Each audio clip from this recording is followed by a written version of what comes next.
You're listening to the Drum Shed Podcast.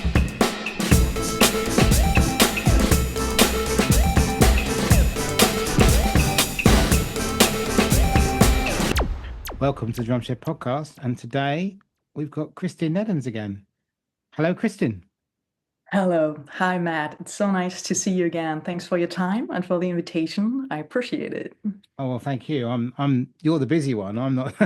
I'm busy with my normal day job, but I'm not so busy as in the professional drumming world as you are. So I appreciate your time, and it always seems a bit weird. We say a little hello before, and then we press record, and then we say hello again. It's always a bit strange, but we'll overcome that one. Absolutely. Yeah, absolutely. Anyways, it's nice to see you.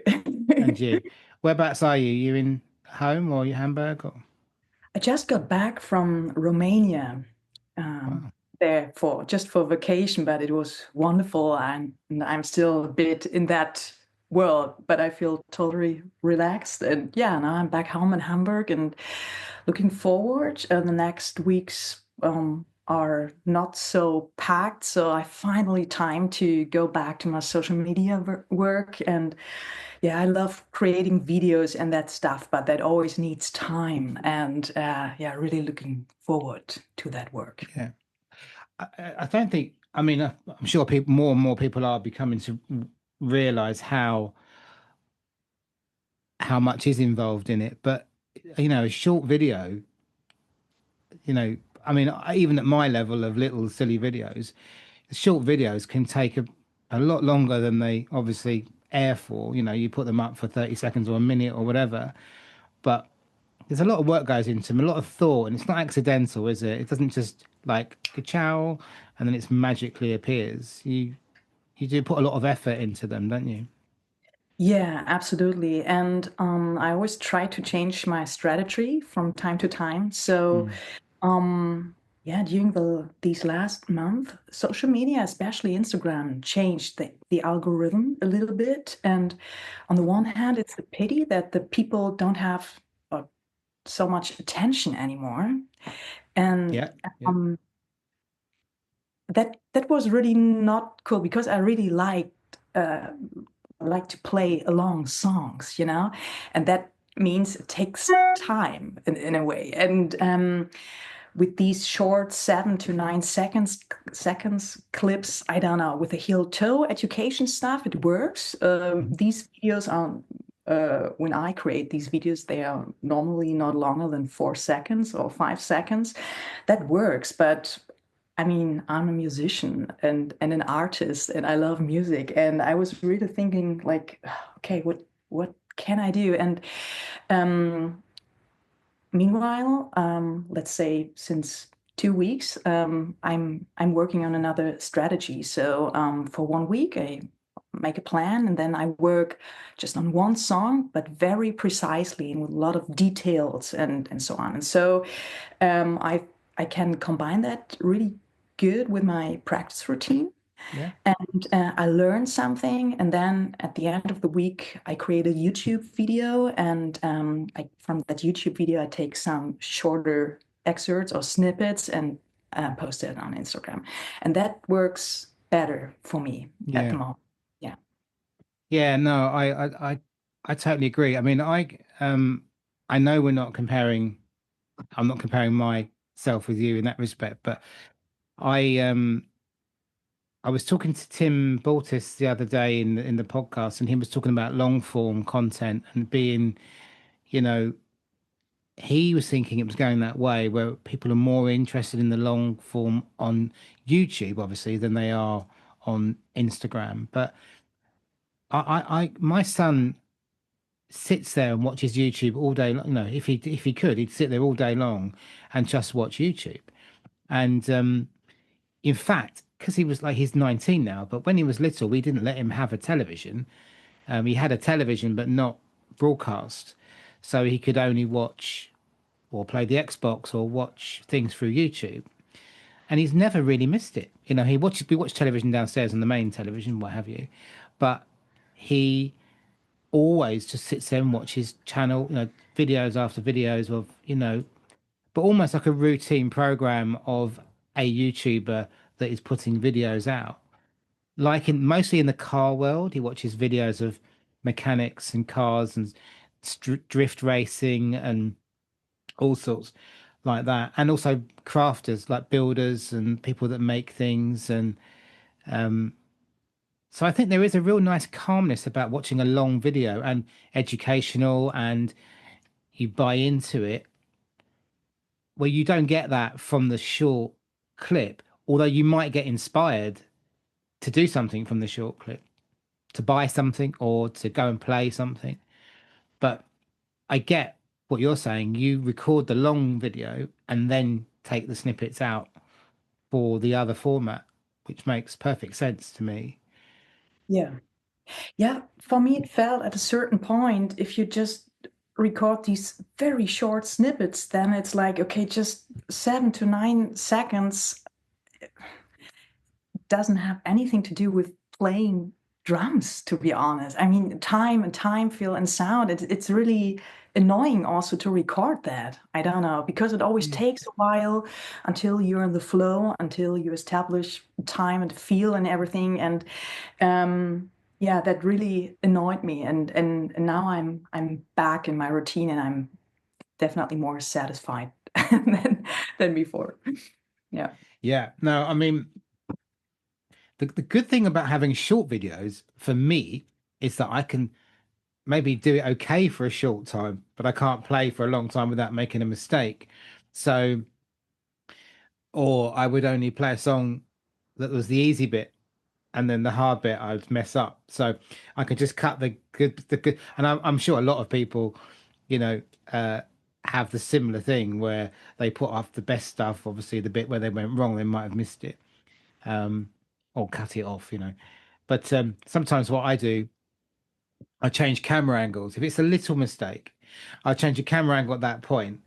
Or if I've had to really do it, I'll put an effect on, like a transition, to try and cover up the mess I just did. But Well, we are to different levels. thanks for the tip. I've never thought about that, to be honest. Yeah. Oh, well, yeah, no, that's just because I have to. Because I don't suppose you make that many mistakes, to be fair. I've seen your work. Um, which actually, well, before we go much further, we should. I know that you and I have spoken before and we've met a couple of times. Um, but, and we have interviewed you before on the podcast. So if you want to go back to the old episode, if you're listening to this episode, go back and search it. I can't remember what number it was. But those who haven't met Christine before, I'd like to maybe just a little summary of who Christine is, and where you've like, you know, where you've been, you know, what's brought you here to where you are now. So basic question would be, what would you describe yourself as? A drummer, we know that bit. Yeah, interesting question, because I would have found another answer maybe 3 or 4 years ago. So, meanwhile, of course, I'm a musician, a professional drummer, but also an influencer, I would say. I'm also a writer, a composer, and creator, I would say. That's how I would describe myself. Yeah, I think that sums it up quite well. On the influencer side, there's a vinyl marshmallow pad behind me, which I bought completely because of you, because I saw it on your channel and I love that color. So I went out and got that, and you've got one behind you the same. I also bought a few of his brothers, as we talked about earlier. I've got three 6 inches and one 4 inch of the same color, which I'm just showing for the watching public if we're on Instagram.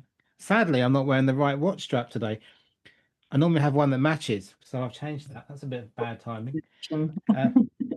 So certainly on the influencing and well, not your, but the 22-inch Meinl Byzance Tradition Light Ride.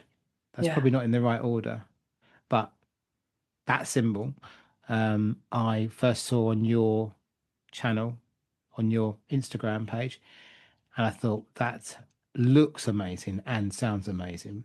Yeah, absolutely. I totally agree. And Yeah. I went and got it. And as you may remember, I quickly grabbed you. You was at the UK drum show, and you signed it for me. So Yeah, I it's remember. signed on the bottom of it. Yeah, So it's beautiful symbol. Yeah, I'm still in love with that yeah. symbol. It's a beautiful one, definitely. Yeah. Do you find sometimes that when you look at a symbol and you know it's going to sound good 'cause the way it looks? Yeah, specifically referred to one aspect. I prefer symbols which are kind of flat, not so uh Yeah.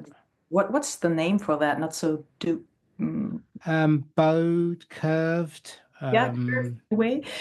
Um because the ping and the sustain is a bit more cold, not so these mids are not so strong then, you know what I Yeah. mean?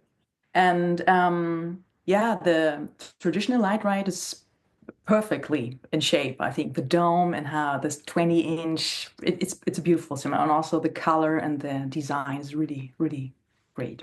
Yeah. Yeah.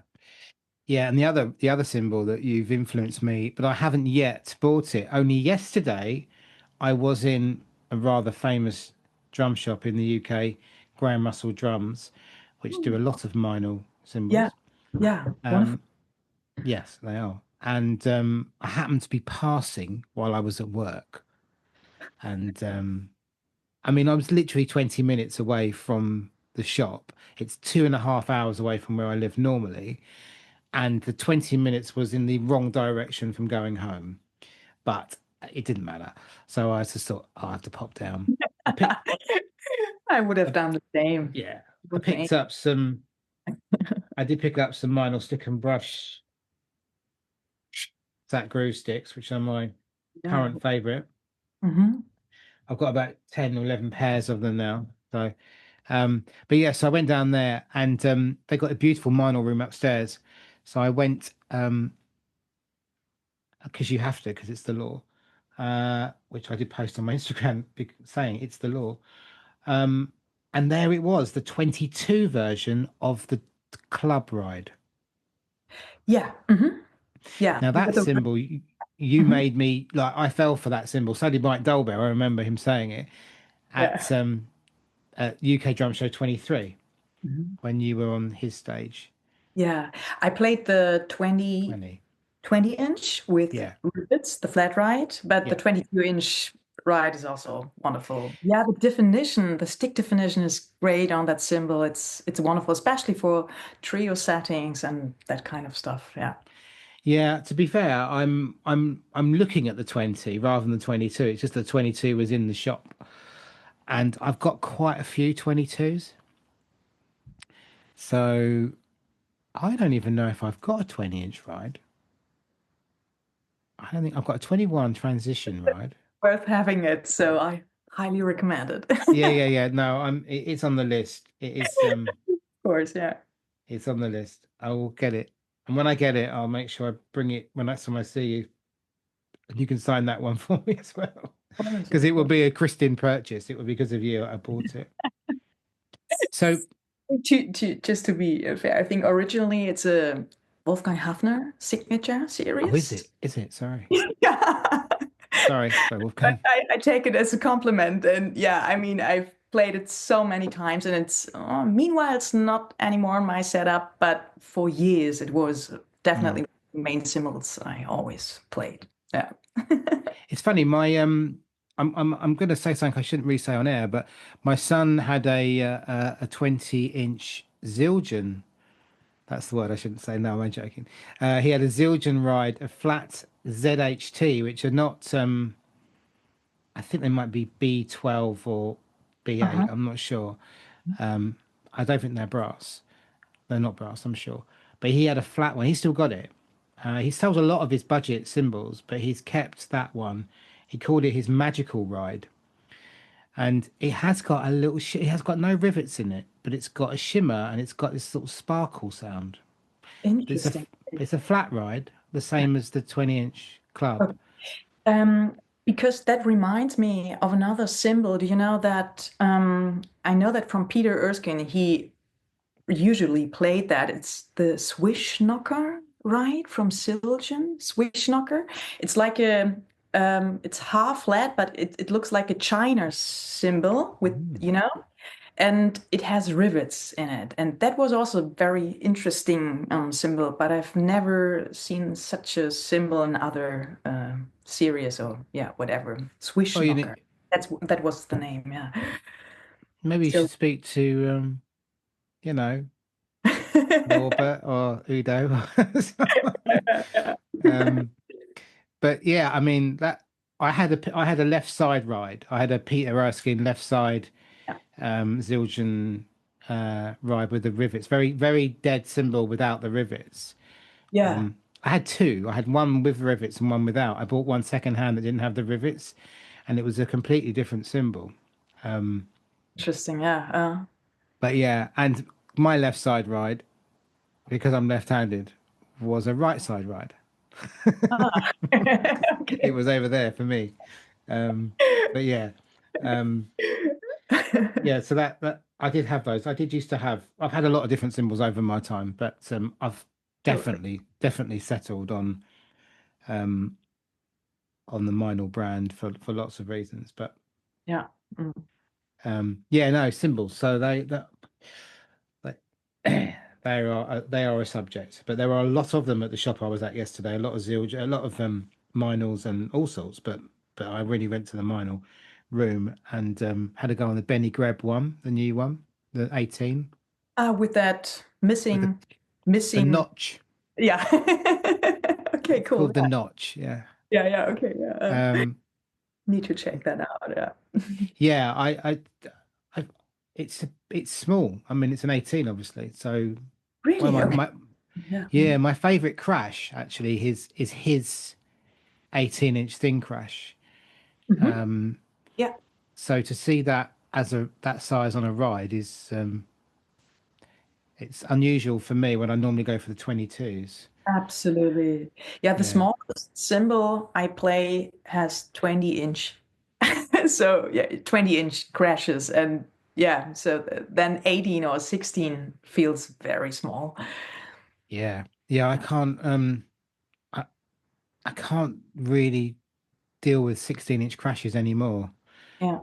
I used to always, I mean in the 80s and the 90s that's, Yeah, real absolutely. 16-inch crashes, but yeah, no, no, I prefer the bigger symbols. Hence why I've got this too many Yeah, yeah, they are not 22 so inches. these sizes are not so popular at the moment, but it will come back, I'm pretty sure. Yeah. Yeah, So you described yourself as a professional drummer, as a creator, educator, educator, yeah. Mhm. um, influencer, and outside of drumming, surfer. Yes. Um, I'm interested in so many different things. For me, going on vacation is always wonderful. Like I'm interested in different cultures and meeting people from other cultures, languages, literature, architecture, photography, all kind of stuff. So yeah, um, all these wonderful things, creativity. And I mean, the drumming thing, my profession, definitely takes a lot of space in my working every day. But I still try to find a healthy combination and mixture. And this is also really important to stay relaxed and to get new ideas, which then have another impact on your work again. And yeah, it's always hard to find that mixture because the working every day is kind of stressful and unpredictable. Is that the word? And so you never know what pops up tomorrow, and Mm. it can be really, really busy and stressful, especially the first these first 6 months were fantastic, but also kind of stressful in a way. I remember in January, I was here in Hamburg, and then I got a phone call at midnight, and it was protagonist of a TV show, very famous TV show in Germany, and he said, oh, could you substitute someone in 1.5 days? I will send you the material tomorrow. And then you can think, okay, okay, I've more than 24 hours, but that next day I had a long teaching day at university. And then you realize, oh, okay, I have now this night, and then I need to take the train to go to Cologne, and I have to do it on the way to Cologne to check out the arrangements and think about tricky spots or whatever. And I think this is really typical as a professional musician. And yeah, you never know what pops up. And I think the magic is to get used to that kind of stress and to be not too harsh to yourself, to forgive, mistakes and things like that. And it comes with the experience, but it definitely takes a while or years, I would say, years of experience to get that relaxedness in a way. Yeah.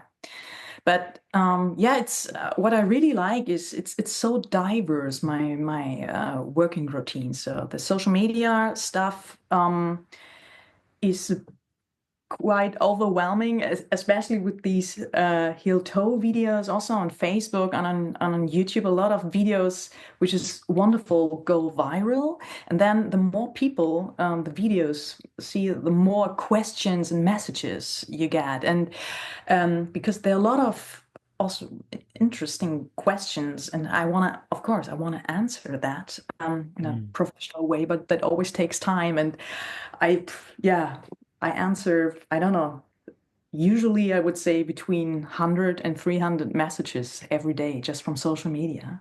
And that can be very overwhelming. And also with the book publication, it was really overwhelming. Lovely, fantastic, such a beautiful experience. But it's quite overwhelming. Yeah, I never really, and we don't. I think if I'm an end user, so I'm a hobbyist drummer, you're a professional, so we love the whole contact. We love the accessibility of the internet and the social media and you are very responsive. I mean, you've been always very responsive. In my experience, so but we never. I suppose we don't really appreciate the level of how many you get. So to hear 300 messages a day, even if it's about the nicest subject in the world, like it's not a horrible subject, it's about drums, it's lovely, but it's work for starters. So people that are not drummers professionally might think, oh, I would love to do that. I would love to be able to answer 300 messages a day about drumming. If anything to stop me doing the job that I have to do at the moment, because I really, despise my job or whatever.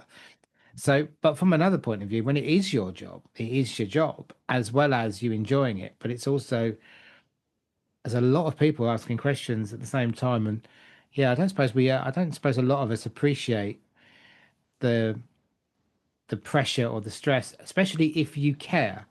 I suppose none of this is a problem if you don't care, because then you just don't answer. But then you don't have the reputation and you don't have the following or the business ultimately and the work, because that impression of you is known maybe, or is not liked, because then you become less popular.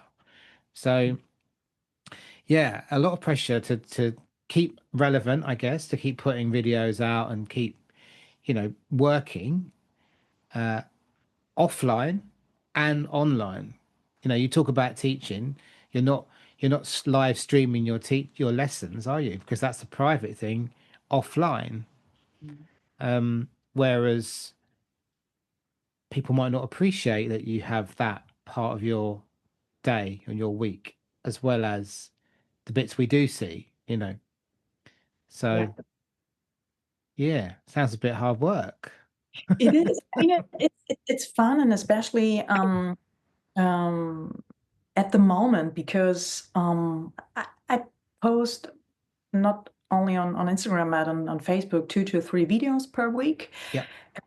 I would say 2/3 of these videos go viral, and then I keep the business running, and then the people ask for the heel toe workout series package. Where can I buy it? And I just try to keep it running all the time, and that's also a wonderful experience, because years ago I would say I had another kind of vision. I studied at jazz universities, or at different jazz universities, and I just tried to do the same thing other people did, studying, applying for a job at a university, gigging around, playing concerts, recording an album, etc. But the whole social media work really changed that job in a way. And if someone would have told me, create 4 seconds heel toe education videos and earn money with that,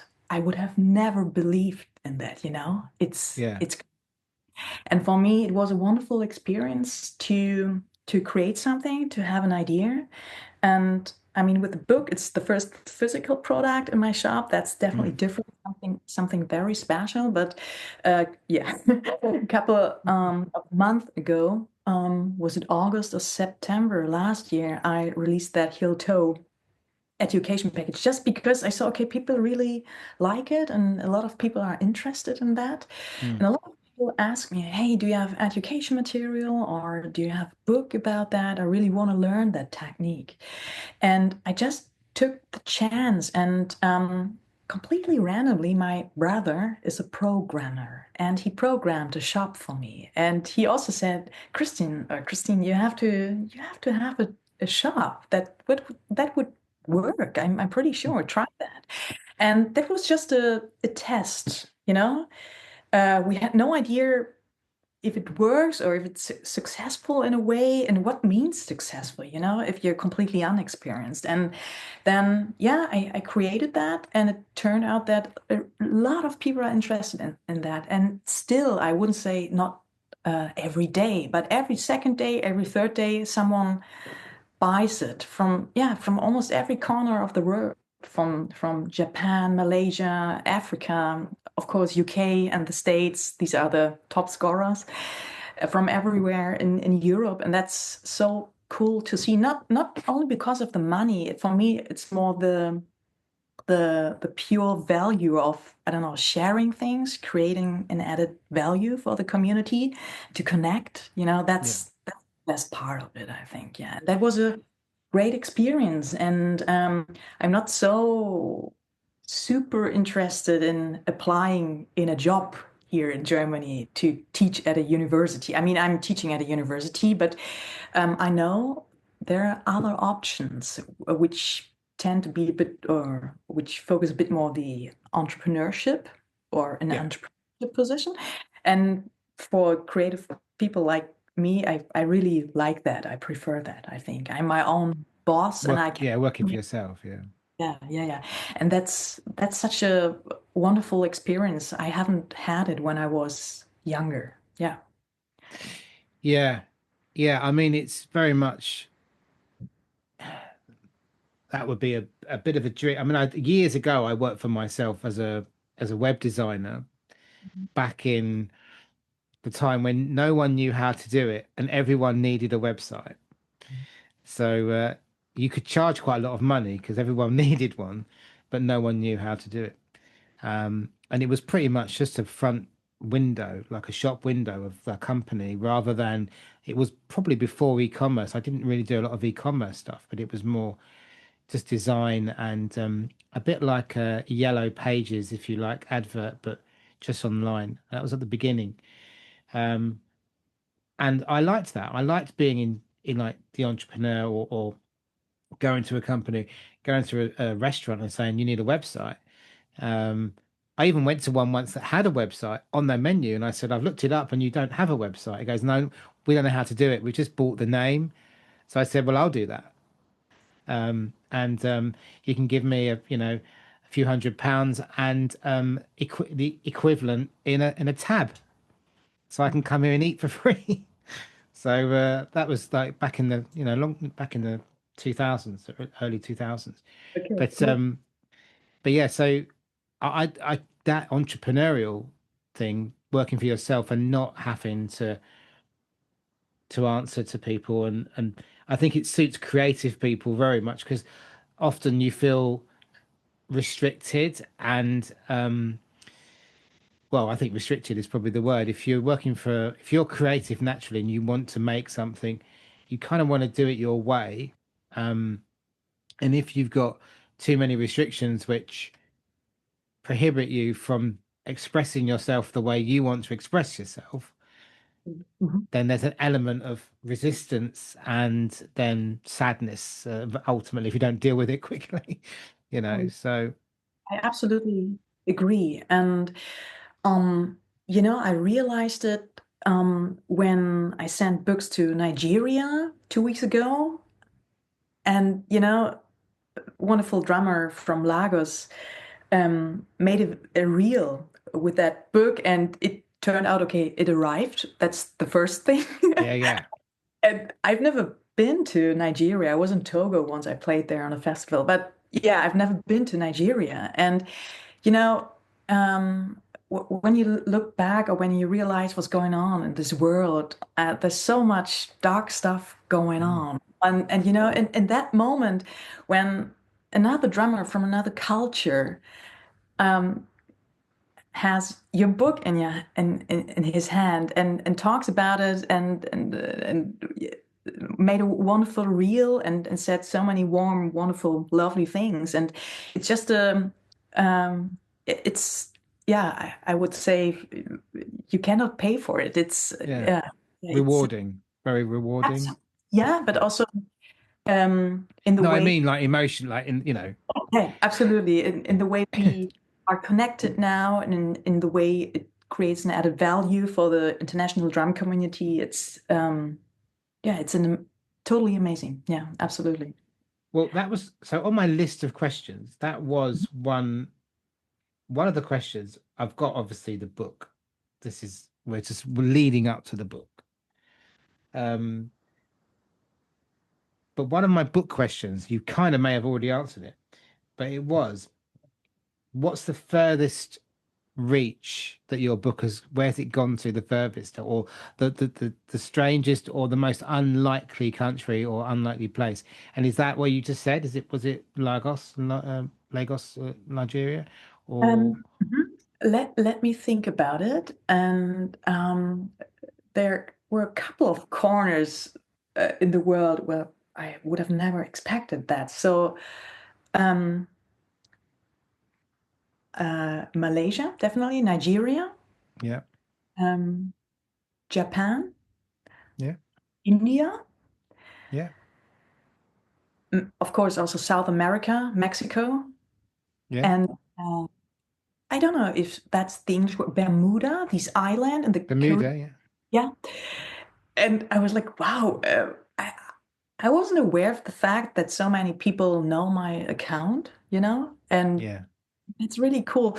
That's another aspect because, and you're working every day, you create videos, you're busy all the time, and then the numbers are great on social media sites or yeah, accounts, and nevertheless, you don't realize how many people know you in a way. It becomes reality when you play on a drum festival. Then you realize it a little bit. When I played for the first time at the UK show, I was surprised how many people know me in a way.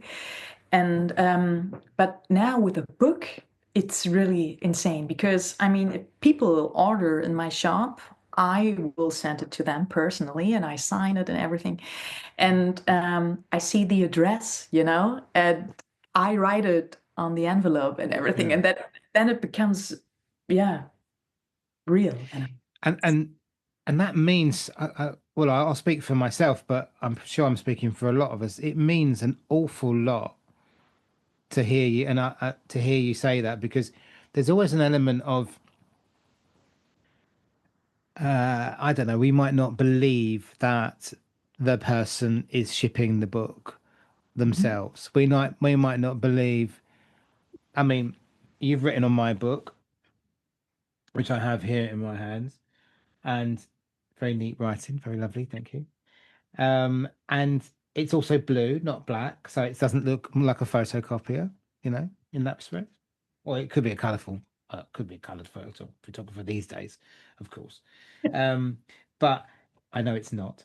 And yeah, that we might not believe that someone would be able to spend or afford the time to do that, and it does mean a lot.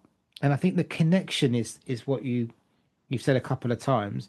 The drumming community, we've said it so many times on this podcast, and in other conversations, that the drumming community is really nice and warm, and I don't know why. And other people have said that maybe the guitar community isn't like it, or it is like it. I don't know, but we all kind of think it's not. We all kind of think that this is a bit unique, and connecting with the world obviously has been made possible by technology and the internet and what have you. But it's not just about connecting online; it's also connecting offline. So going to see you, I remember when I knew you were going to Mike Dolbear's stage, 23, and I was like, fantastic.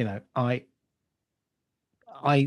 was going there anyway, but if I wasn't going there and I found out you were going, I would have gone, because I wanted to go and see, meet you, because you you've inspired me playing, getting down onto the drum kit and playing, and that's important to sort of repay it. And if people have traveled from wherever, from Europe, from America, from wherever, and they've come to this show, then it's a 5 hour drive for me to go up the road. It's not near, but it's not hard work to go up and see all these people and to take part in this community and contribute as a, we call them punters, I suppose, customers, end users, whatever. But that, without us, there wouldn't be a community, but you provide that kind of inspiration and place to go. Well, and Neil sets it all up, and he does all the organizing of the show and his company. But to get all you people, from all over the world to come and attend, it is, it needs to be appreciated. We can't just sit at home and watch things online, or watch stream things and stuff, or buy the video later on, or whatever it might be. We should go and attend and meet people. So yeah, I think you're Maybe the learning aspect of it. When I studied with Peter Erskine and Jeff Hamilton, I was really surprised that they were sharing so many things, not only drum related things, also what they experienced in their careers, and also kind of private, personal things. And I was really impressed by that, and sharing things, sharing knowledge, sharing traditional procedures or whatever. This is so important. I think that's the reason why we feel so connected, or why we always try to strengthen that aspect in a way. Yeah. Yeah, and we will come back to the book, but you brushed over that a little bit there. So I know that you went to California and you studied with Peter Erskine and Jeff Hamilton. Was that at the same time? Was it at the same? Yeah. So Peter was teaching during that time at University of Southern California, where I studied, where I did my master degree. And Jeff Hamilton is more that kind of guy who doesn't like schools. He's more that kind of unacademic guy. And because I mean, life was his school in a way, and he has this kind of experience on. And so I had private lessons with Jeff, and I did a couple of jazz workshops during that time, where Jeff was teaching, and yeah, it was wonderful. And I'm still really well connected to these guys, especially now with the book publication and everything. And yeah, it's wonderful. Yeah, they're still my mentors in a way. Yeah, and I think he's doing. Peter's doing. He's doing a camp with Benny Greb, isn't he, at the moment, or soon? I think. Yeah. Yeah. Yeah, I think he's doing that. Mhm. He's such a gentle chap. We met him in 2015, and I got a picture of Archie when he's like next to him. He doesn't really know, who Peter Erskine was at the time, but he learned very quickly, and got him to sign his sticks, and so I got a little picture of him together in London, and then that was when he had his. That's when when he moved to Tama from DW. Oh yeah. He had the Jazz Series DW kit, which I had, Mhm. same one in Mhm. red, and then same sizes. And then he went to this big Tama kit, the yellow one, Yeah. with all these drums. It was like, what? um, he's Yeah. gone from like a bop kit to like this massive kit, which in his earlier years he would have played a bigger kit as well. It's just that Yeah. it was a transition from the DW straight to the Yeah. Tama in more toms. But Absolutely. Yeah. Yeah. Yeah. yeah, But yeah. such a lovely man. Absolutely. Yeah. So how has the book gone? Back to your book. And we're talking about the book. Let's get the book out there. It's The Creative Flow, or it's called Creative Flow by Christin Neddens. And if you're watching on YouTube, that's what it looks like. A friend of mine, Aria, who's come into the show a few times, you may have met her at the UK Drum Show with us. She was hanging out with the Mike Johnston crowd most of the time. She's about to get this book, so you'll probably end up sending one to her. She absolutely adores the cover. Oh yeah. She's a very expressive person, and she absolutely does. She's a big shout out. She loves getting a shout out on the podcast. When she's running, she listens to it whilst jogging. But yeah, watch when you're crossing the road there. Don't listen too loud. She absolutely adores the cover, and I do too. It's perfect. Thank you. Yeah, I got that response quite a lot of times. And that cover was not planned. A good friend of mine here in Hamburg, his name is Gerhard Kühne. He's a wonderful photographer and artist. And we did photo shootings a couple of times. And he's also the guy who uh, did all these photos with Benny and Joost. And so he's really experienced when it comes to drum shootings. And that's definitely an advantage if you know, okay, I need to shoot from that angle and then it looks good.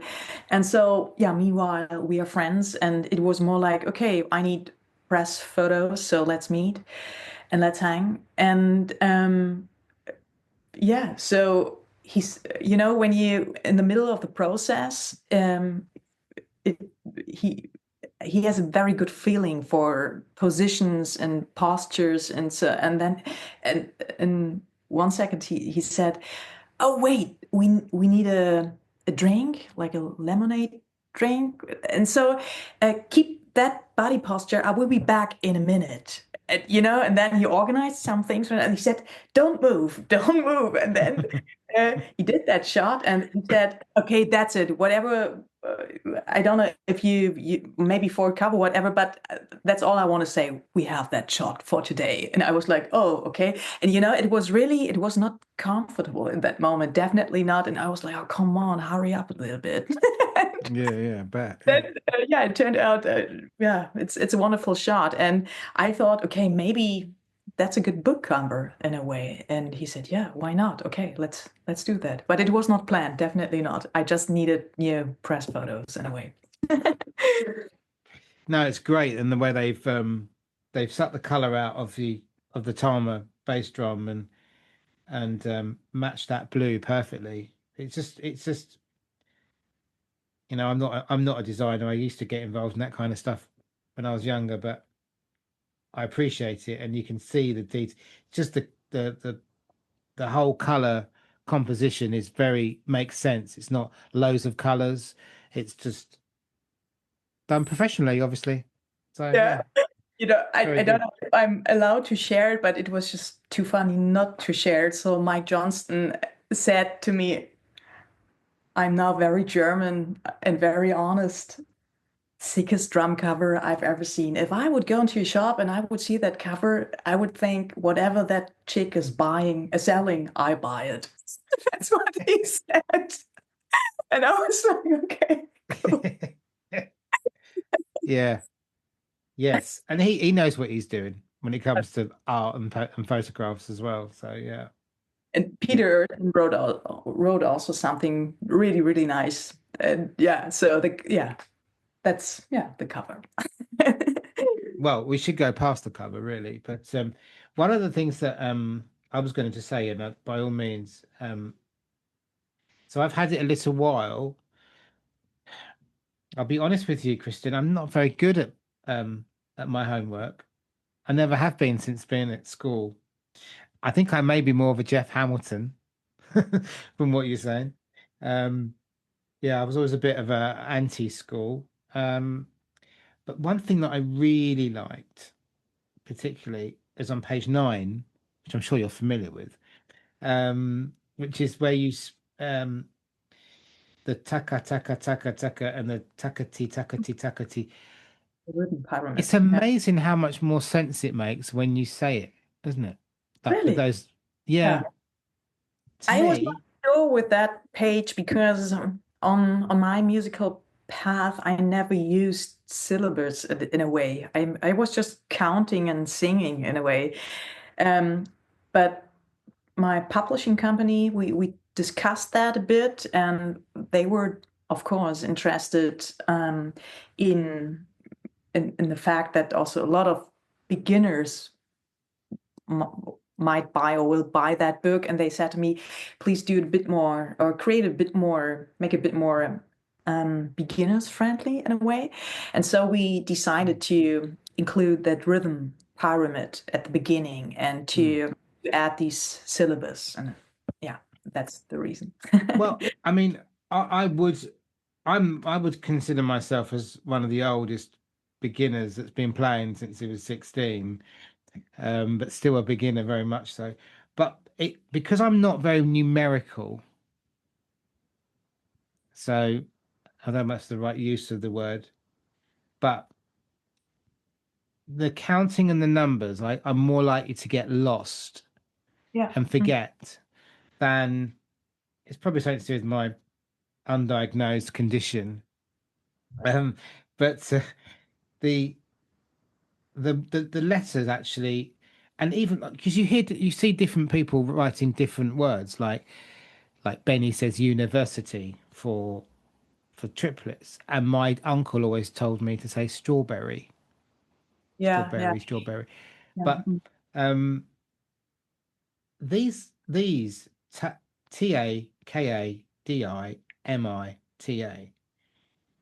Takadimita, is that right? Takadimita. That is just that's a little bit for me like unlocking a key. So Cool. that's helped. But Um, that's cool, really cool to hear. Thanks so much for that feedback. I mean, if you publish a book um, worldwide, then you need to think about, okay, um, what language? I mean, it's obviously English, but what it's we need especially with that rhythm pyramid, we need syllables which are uh, understandable for everyone. And like university, it's like in German you need another word for that, locomotive, so different languages, different decisions. And so this Indian syllabus is, takadimi system is, yeah. yeah, I'm thinking of getting a T-shirt printed up with Takadimi Tau on it. I think it'd be quite a good branding there. You could have Takadimi Tau across your T-shirt. Yeah. I like it. How well has this gone for you? I mean, you said you've been, shipping it all over the world. Has this been a a better response than you could ever imagine, or? So yeah, interesting question. I was really excited because I mean, with the heel toe package, it was definitely beyond my expectations. Still, Mm, absolutely beyond. It's crazy. And I was always waiting for the point time-wise uh, to to create these promotion campaigns because after a while, if you release the product, after a while, you get less and less requests. That's always the case, right? That's totally normal. But this point never popped up in a way, and so I'm still seeing it every day. Yeah, almost every, as I said, every second or third day, someone is buying it. And so with the book as the first physical product, I was, yeah, definitely a bit more excited. And so the release date of the German version was on April 1st, and the international release date was on April 21st, right? Yeah. And the resonance is overwhelming. Same thing. Same thing. I mean, with the just because it's a physical product and with a book, it's different, because I mean, it has 126 pages, I think. So you definitely have something in your hands and it's something special for sure. And I was also not conscious of the fact that, and that's the cool thing, if you publish a book with an international publishing company, your face or the book is not only in music stores worldwide, it's in every bookstore, and that definitely changes a lot if you put your name in the Google searching machine.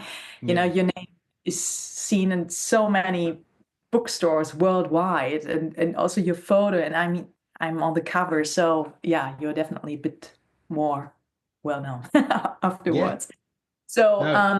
the resonance was definitely beyond my expectations, and I think after a couple of weeks after, so I was super busy um, with signing books and bring it to the post office, and it was very time consuming, and I didn't expect that in a way. So Mm, I was like, okay, I'm done with the writing process.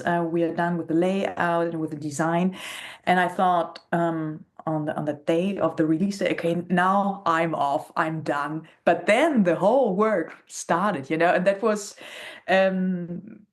really cool. I mean, that it was totally new for me, but it was a lot of work, and I also got a lot of orders from the Ukraine, and to sign it and to write in Syrian letters. It all takes so much time to send the stuff to the different countries. But it was, yeah, a wonderful experience, and yeah.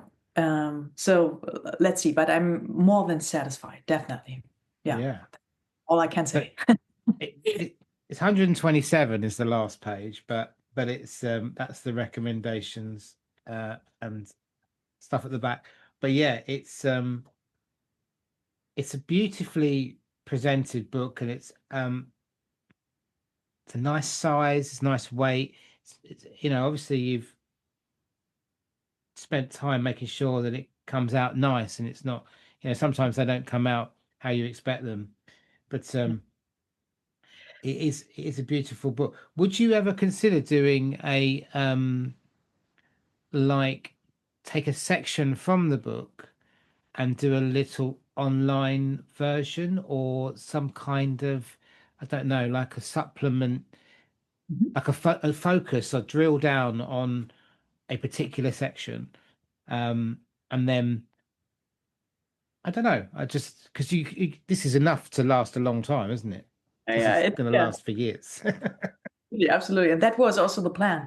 No, I know what you mean, and it's already in the making, Ah, definitely. cool, cool, cool, cool. And Well done. so, um, I mean, we haven't talked about this yet. So, just to explain it a little bit, I could have written about just rudiments or just hand-foot combinations or just the Mm, no, no, the right foot, how to get faster with the right foot or whatever. But yeah, I studied jazz, and meanwhile I'm a bit more in the R&B fusion, jazz soul direction. And I was always interested in different kind of concepts. And what I really liked when I studied jazz, the focus was on improvisation, on interaction with other people. And I really liked the abstract aspect of it, to try things out all the time. And everything was based on melodic phrases all the time. You learned how to improvise in 2-bar phrases, in 4-bar phrases, in 8-bar phrases. That's really important. And then you have that symbol right pattern all the time, and you learn comping in the left hand and in the left foot and so on. And I really like these kind of concepts. But later on, when I developed my playing a bit more into that fusion direction, I dived a bit deeper into groove concepts, I would say. So grid playing, really precise timing and time establishing good time feel in straight feelings, or thinking more in patterns and groupings. And that's really different to that jazz education, I would say. And I said to myself, okay, if I ever write a book, I want to combine all the good sides of both worlds. Because sometimes if you only think in patterns and declinations, and it can be a bit stiff and boring, and with the melodic stuff you can mix it up a little bit. And when I started with my social media work, that was honestly the starting point. For me, turned out it's really efficient if you have not so much space. So the display of an iPhone is really small. And when I created these pad workouts during the first month, when I started with social media, I just had space for a 1-bar phrase or for a 2-bar phrase, And to create these videos, I had to practice it over and over and over again. And that was different because in earlier years on my musical path, and when I studied jazz, I practiced more one page, And for me, it turned out it was so efficient just to focus on one thing and repeat it over and over and over again, just on one topic and one thing. And that was definitely a key element in my practice routine. And so I transferred this experience and this strategy to all kind of exercises. Foot exercises, hand-foot combinations, balance, coordination exercises, and also creative soloing, creative exercises. So virtuous soloing stuff in a way.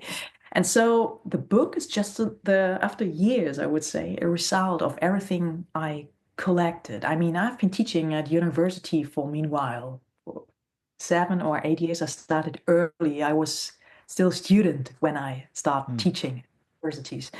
And so I've seen so many different characters, and my goal was to find or to create a book which might be appropriate for everyone, no matter how high or low the experience level is, or how old or young people are, or from what genre they are.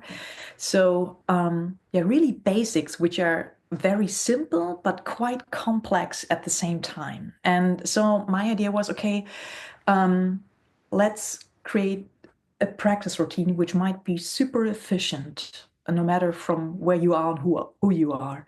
And so these 4 chapters, like a chapter for hands and for wrists and a solid arm motion, and a chapter for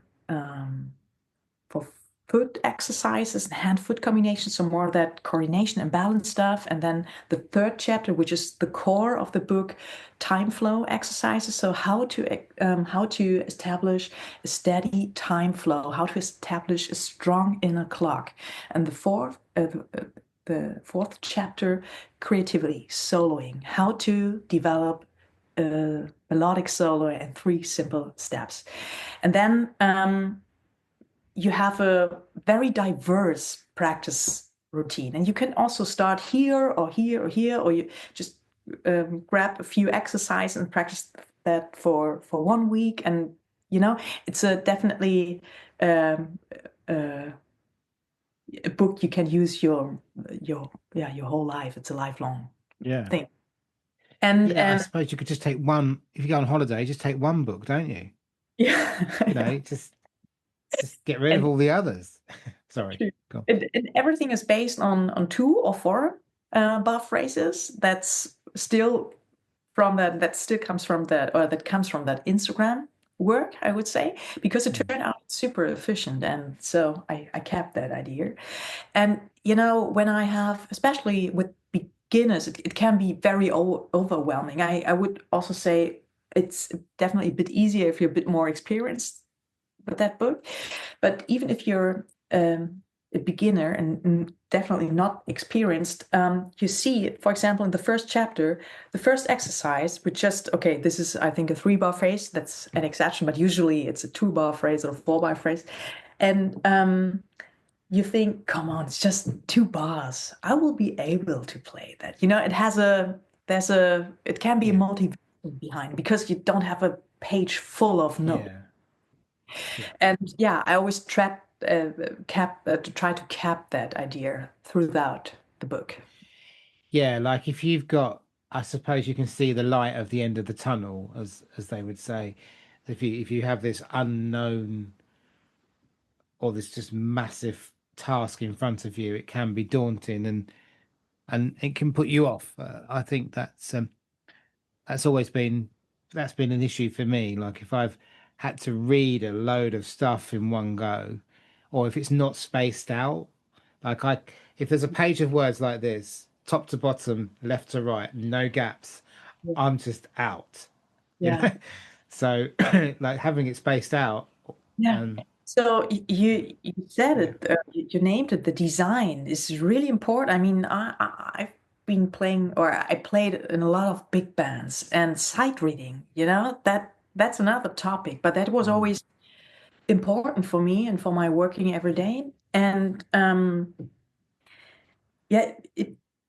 mean, everybody knows it who is experienced with that. If something is well designed, well layouted, is that laid out? the layout is great, and it's not too dense. Then it's easy to read, and sometimes even the simplest stuff is not readable because it looks shitty.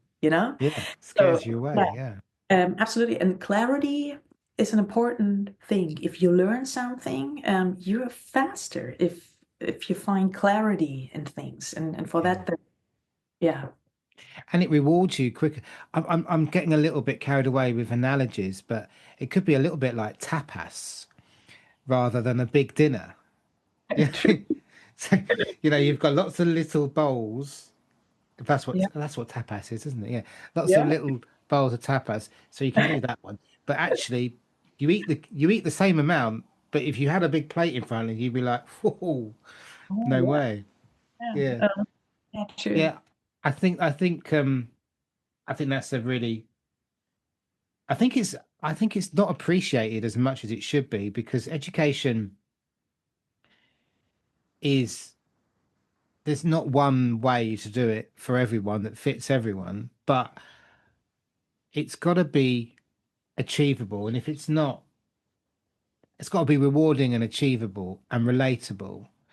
And if you don't consider the audience, or you don't consider the impact or the task or the daunting feeling of, oh my God, this is too much to do, then you're kind of not helping. And if I know that if I do something that I achieve it, that I pat myself on the back, and then it encourages me to go on to the next one. And then otherwise, if I can't, at the moment I'm stuck on a particular session for the Mike's Lessons thing, which I've been on for over a year, and I don't think I'm ever going to do it. I've convinced myself I'm never going to be able to do this because of the independence, and I just can't do it. It's not the most. It is intermediate. It's not the most hardest but it's certainly for me, and I have to find a way of cracking it. And but when I do achieve it, it will it will spur me on to the next one, and I will be the next one might even be harder. It might even be easier because it's different, because it's not the independence issue that I'm struggling with, this unusual pattern for me, which is more the Bayo kind of thing. But I know that at the moment I'm just looking at it and I'm walking away from it. So I need Yeah. to break it down. Yeah. Um, which, to be fair to Mike, he does break it down in the lessons. I'm still just struggling with it. But I Mhm. think that with your, with that concept of having achievable goals, uh, that's the fuel to move you on to the next thing. And then before you know it, you've achieved the whole thing without realizing. Yeah. You consumed the whole thing, a bit like tapas. You've consumed the whole meal, but you didn't realize you were eating the whole meal. Yeah, it's really interesting what you described. I'm often talking or discussing with my students about these aspects, and in most of the time, it turns out that it's more um, the inability of being patient or of that you're not able to analyze it properly, because everything is absolutely doable. It's just a matter of how patient you are and how consistent you are. And it's really important to understand, okay, which parameter doesn't work. And sometimes it's not all other way around. Let's say if you working on a song and there's one spot which is very complex. Um, I think a normal or typical way to deal with that is to practice it over and over and everything at the same time, musically, technically, time wise, and what's important is, or what you should do is to analyze, okay, is it a matter of do I listen it? Do I listen to it properly? Have I understood the music behind it? Is it the phrasing or the rhythm, or is it more a technical problem, or And I think then that's the the time or the spot uh, where the patience or the impatience, is that the word, drops in, and then I don't know, I don't have energy for that, I don't know, and then we try to skip that, and that's not normally the case. And if you're smarter and smarter with that, if you know yourself better and better, and you know your tendencies, and you tend to analyze it and to understand, okay, what's the problem here, then you get better and better. And I've seen it during my studies. I was so fascinated. I mean, I studied beginning in Hanover, which is a city in the south of Hamburg, and I heard a lot of good things from Berlin and from Hamburg. And of course, there were different teachers.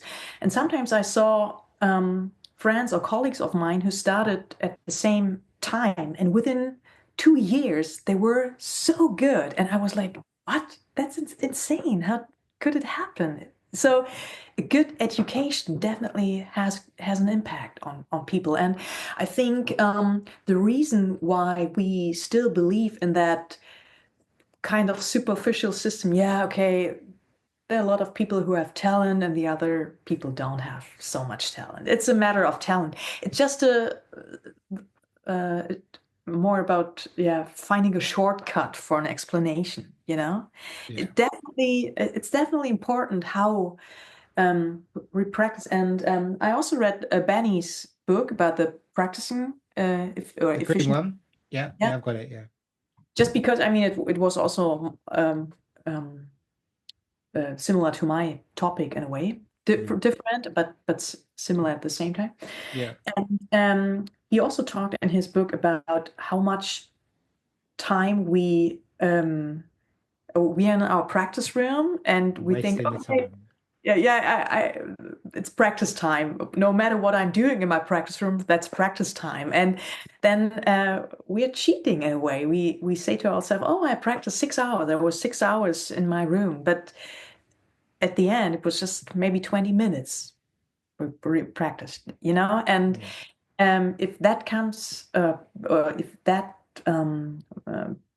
becomes a routine, then after years you have the result. So you have to be very honest in a way. And Yeah.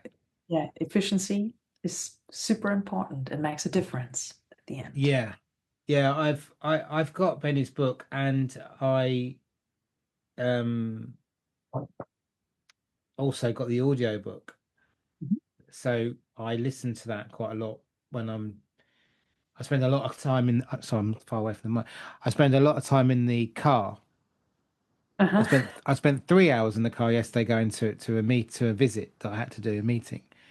Um, and so I spend quite a lot of time in my car. So having that on audiobook is quite good, um, slightly therapeutic, and sometimes, and I've said this to him myself in person, that I do put it on when I can't sleep, and I go to sleep listening to it.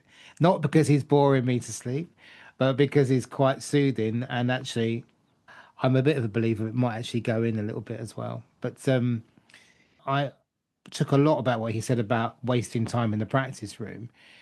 I think he says it at the beginning. By the time he set his kit up, the other guy's coming after him, and he's run out of time.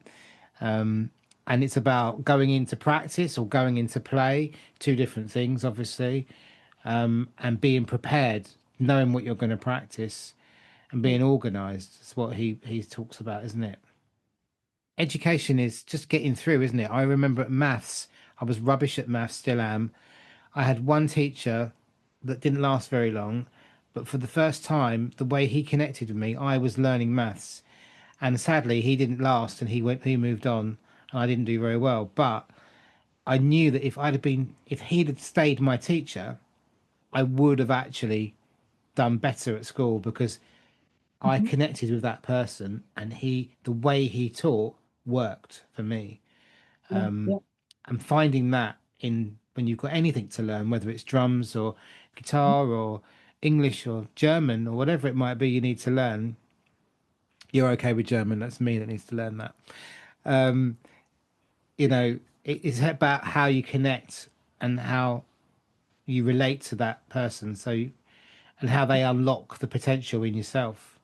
Absolutely. Um, Yeah. Empathy is also a yeah. big thing in that process, definitely. No, it really makes the difference. I think, I mean, we grow up in under different conditions, and later on when we're at school, we all taught the same, and it's weird because we yeah, we had different biographies, and um, so there are a lot of players who had really good conditions and who also established certain kind of self-confidence in a way, and then it feels maybe not so hard to try things out and to yeah to feel good. But there are also people who are a bit more scared and shy, and it has a reason, but that doesn't mean that they are less talented or whatever. Mm. So as an educator, you really need to see the potential and try to find a way to exponate the qualities of someone. Yeah, that's super important, and that makes the difference. Yeah. Yeah. So I've got a couple of other little Yeah. topics, um, just to bring me back on track. I won't keep you too long, but I appreciate your time. Um, so what are your plans, if you're allowed to talk about any plans? Do you have any plans which to do with gigs, events, clinics? I mean, I'm mostly interested in the UK, if there's anything coming this way, because obviously we're here. However, because we're an international podcast, and actually, when I saw our map, the world map, and we saw little dots in weird places in the maps, it's like, wow, we've reached over there. That's quite nice. So we are international. Yeah. But the short question is, what have you got coming up for the next year or so? Yeah. So if there a lot of things in the making at the moment. I need to keep it secret in a way.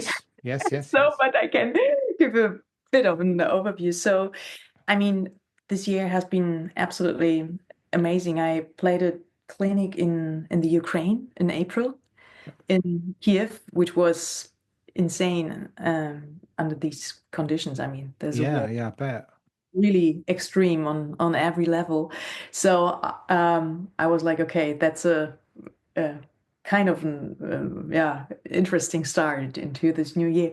And so last year I played a lot of clinics in the UK and in North Macedonia and in Germany a few ones, and I felt a bit empty. So I decided I need a kind of a little break to create something new in a way, also in terms of clinic programs. And I'm establishing or developing that at the moment.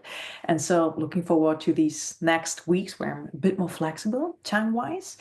And I have, let me think about it, 4 products I will release, but I won't say what it is. That was on my list. Products, upcoming products. Yeah. We have So 4. there's a lot of really great and exciting stuff in the making, and I'm super busy, and I'm looking forward so much to that. And the next thing is on international base. It's a drum camp in Hungary at Lake Balaton, and that's in September. I'm working on another drum video shoot at the moment, so these are the next steps. And yeah, so a lot of things. I would love to No. tell. This is my wish list is this, right? This is the wish list. And you don't have to say anything at all. This is not a caution. The wish list for me is that you will be in some capacity at the UK Drum Show. Maybe not, maybe, but either way, that would be great.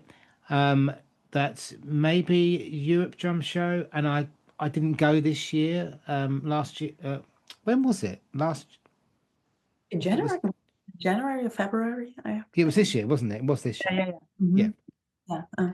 So products, you said you've got 4 products coming out, but you can't talk about them.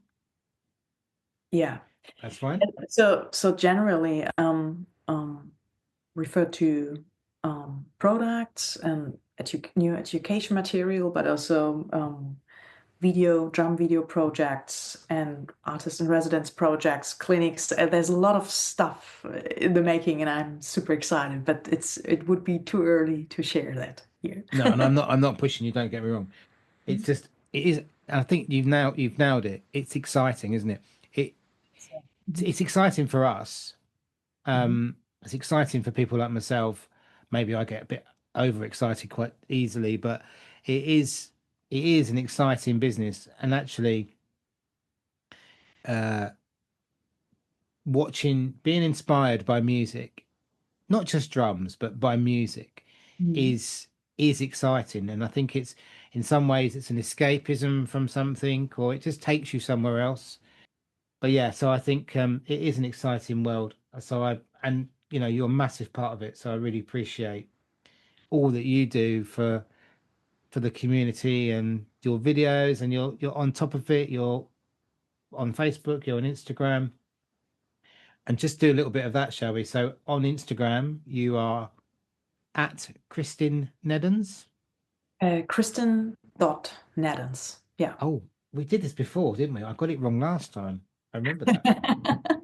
Christin.Neddens. And on the blurb of this podcast, we'll have the links, and on when I put it up on Instagram, we'll have the links as well. And it's christinneddens.de. Yeah, exactly. That's my webpage. Yeah. There are a couple of concert or shows announced. I'm not so. I need to update that a bit more off. But yeah, that's my webpage with my shop online shop. Yeah. Um, I will be a bit busy on YouTube during these next month, I think. Good. I've never used the potential of YouTube, not yet, I would say, because Yeah. it means you need to maybe talk a bit more to the camera or to explain a bit more, or the video should be longer, and that takes a bit more time. So, but I think YouTube is definitely would be a good platform for my stuff, I think. Maybe just because we talked about the book and I'm still getting Yeah. questions every Yes. day. It's available Oh, of course. on Amazon, Yeah. or the Tolman online store. There's also the English version, the international version, and or it's definitely possible to order directly in my store, of course. But yeah, Amazon or Tolman, because yeah, I still get questions every day, and yeah. So if you buy it from Amazon, do you get do you send it still, or does it go, is it distributed by Amazon? It's yeah, sent by Amazon. I will get a Mm. part of that money, not the Mm. full price. So Part, basically everybody buy it from christinneddens.de. for example, yeah. But I Um mean, everything is fine. It's yeah. I mean, and I think if you live in South America or somewhere else, it's you get it much faster. So that's definitely an argument. So sometimes it was pretty interesting when people ordered it in my shop. It was quite interesting how long it takes to until they get it. And so it turned out in West Coast, East Coast, America, it was after, I don't know, 3 or 4 days. Japan, within 1.5 days. It was pretty interesting. Balkan countries, I always send a second version to, honestly. It was quite funny. And UK, sometimes, I don't know, 3 days, sometimes 3 weeks. I don't know. And also in Europe, it took quite long sometimes. And in the Midwest of the States, I always had to send a second version. That was pretty interesting how the post Oh, system, they didn't arrive and you had to send another one. just sometimes completely lost. And I got once back from Hungary, yeah, yesterday. Okay. But after, I would say, 6 weeks, or I don't know. Yeah, so sometimes it's Wow. weird. Yeah, So but I don't is know. it That's part of the game, and it's kind of funny, interesting. so is it, you say it's sorry, just to make sure we're clear, is it click, you're saying it's quicker from you or quicker from I would say quicker from Amazon. right, But just what I guess. I'm not you sure. guess in that, yeah. When you, I mean, I published it worldwide, and there are stores in the States and in the UK. And if you order it, I think it's definitely quicker because the way is not so long in a way. Yeah, yeah. Yeah. Uh, Maybe it depends. I don't know. But I ordered mine from you from your shop, and I think it didn't seem very long at all. Yeah, So with the book it was okay. I yeah, remember that. Mm. it Yeah. was a couple of days or Yeah, so if people order in my store, I will sign it. That's the yeah. That's yeah. the other advantage, isn't it? Yeah. Yeah. I was going to ask that, but I'm Yeah. sure that you can't physically, Yeah. Mhm. Amazon send it to you, you sign it, and this just sounds, yeah, that's not going to work. So yeah, if you want a customized or a signed version, then christinneddens.de, and then follow the shop, where also you can buy Drummers Tracks Ventura Yeah, Ventura. and other I bits. Yeah, absolutely.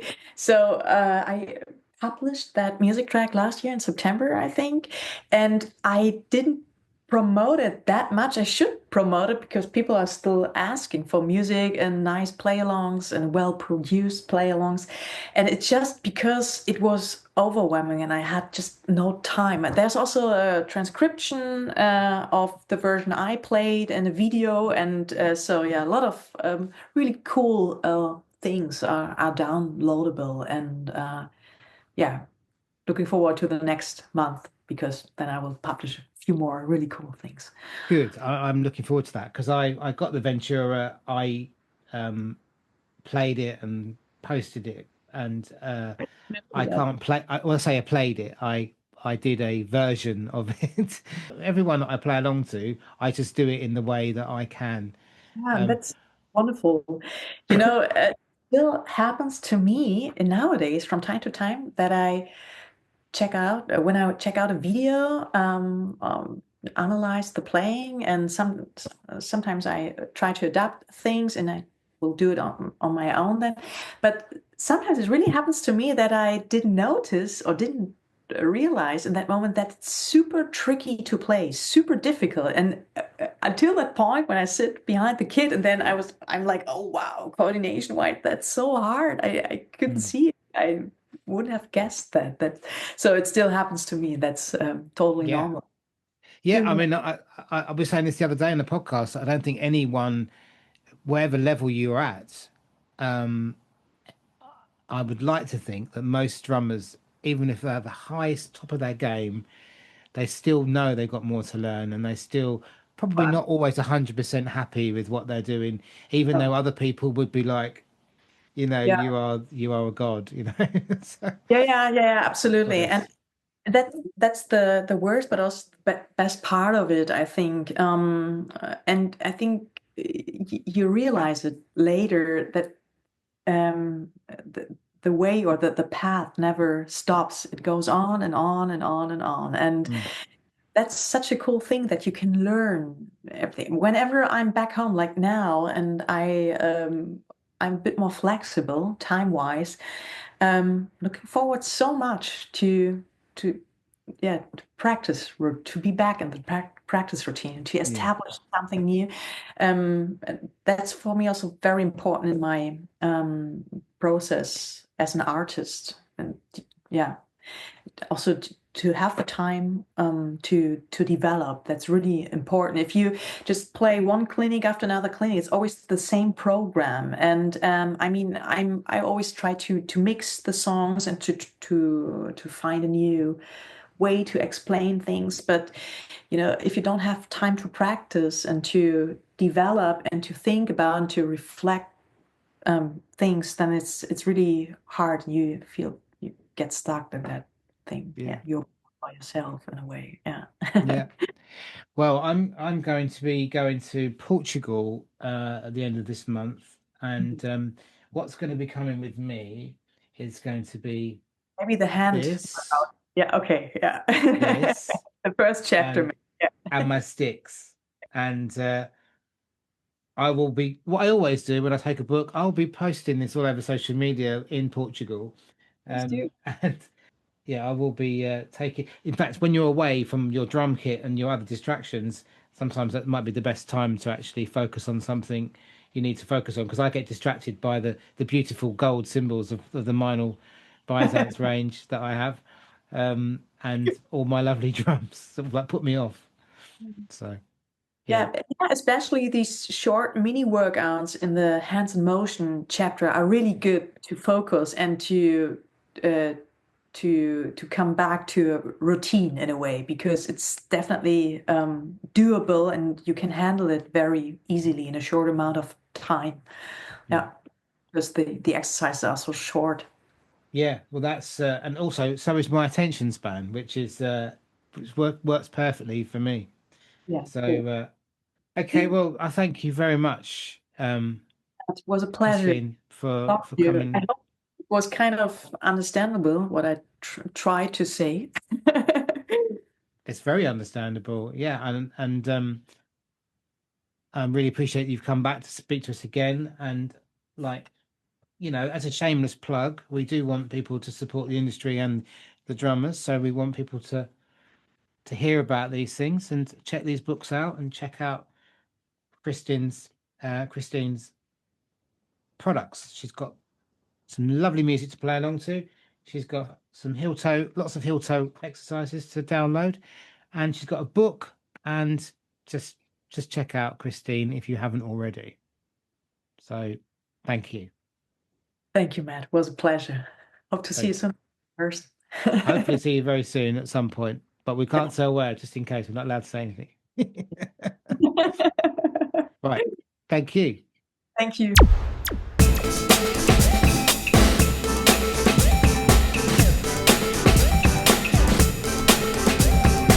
Follow us on Instagram at The Drum Shed Podcast. Thanks for listening.